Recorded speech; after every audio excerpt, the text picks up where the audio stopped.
नमस्कार, माझा विषय आहे बाबू जगजीवन राम यांचे जीवन व कार्य. मित्रांनो, आज आपण आधुनिक भारत हे शब्द फार अभिमानाने उच्चारतो.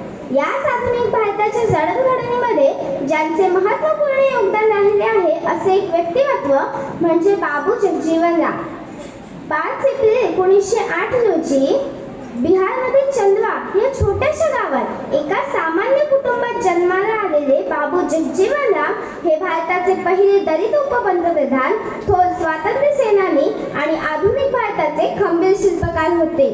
त्या काळात समाजात जातीभेदाचे आणि अस्पृश्यतेचे भीषण सावट होते. बाबूजींना बालपणापासूनच या सामाजिक विषमतेचे चटके सोसावे लागले.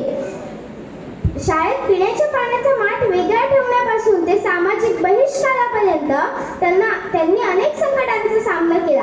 परंतु या संकटांसमोर न झुकता त्यांनी बनारस हिंदू विद्यापीठ आणि कलकत्ता विद्यापीठातून आपले उच्च शिक्षण पूर्ण केले. त्यांनी केंद्रीय मंत्रिमंडळात कामगार, दूरसंचार, रेल्वे विकास, अन्न, कृषी आणि संरक्षण यांसारखी विविध खाती सांभाळली आणि आपल्या कार्यकाळात शोषित व पीडित वर्गासाठी अनेक महत्त्वपूर्ण योजनांची अंमलबजावणी केली. त्यांनी सामाजिक आणि राजकीय जागृती घडवून आणण्यासाठी अनेक महत्त्वपूर्ण उपक्रम राबवले. बाबूजींनी आयुष्यभर सामाजिक विषमतेविरुद्ध लढा दिला. अस्पृश्यतेच्या निवारणासाठी त्यांनी 1935 मध्ये ऑल इंडिया डिप्रेस्ड क्लासेस लीगची स्थापना केली. संविधानाच्या निर्मितीत त्यांनी मागासवर्गीयांच्या आरक्षणासाठी आणि हक्कांच्या रक्षणासाठी अत्यंत महत्त्वपूर्ण भूमिका बजावली.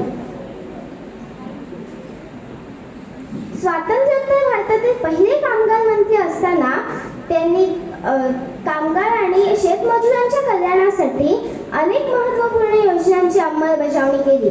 त्यात किमान वेतन कायदा आणि औद्योगिक विवाद कायदा यांचा समावेश आहे. त्यांनी शेतमजुरांच्या आणि कामगारांच्या सुरक्षिततेसाठी आणि न्यायासाठी अनेक महत्त्वपूर्ण योजना राबवल्या. त्यांनी कामगार मंत्री म्हणून घेतलेले निर्णय आजही देशाच्या अर्थव्यवस्थेचा कणा आहेत. 1970च्या दशकात ज्यावेळी भारत अन्नधान्याच्या तीव्र टंचाईचा सामना करत होता आणि आपल्याला दुसऱ्या देशांवर अवलंबून राहावे लागत होते, तेव्हा देशाचे कृषी मंत्री म्हणून बाबूजींनी धुरा सांभाळली. त्यावेळी देशात भयंकर दुष्काळ होता. त्यांनी वैज्ञानिक पद्धती, आधुनिक बियाणे आणि खतांचा वापर वाढवून देशात हरित क्रांती यशस्वी करून दाखवली. त्यांच्या या क्रांतिकारी प्रयत्नांमुळे शेतीचे आधुनिकीकरण झाले आणि भारत अन्नधान्याबाबत स्वयंपूर्ण आणि स्वावलंबी बनला.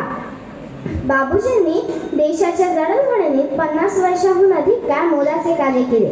अशा महान क्रांतीसूर्याला, हरित क्रांतीच्या प्रणेत्याला आणि भारताच्या वीरपुत्राला मी कोटी प्रणाम करते. धन्यवाद.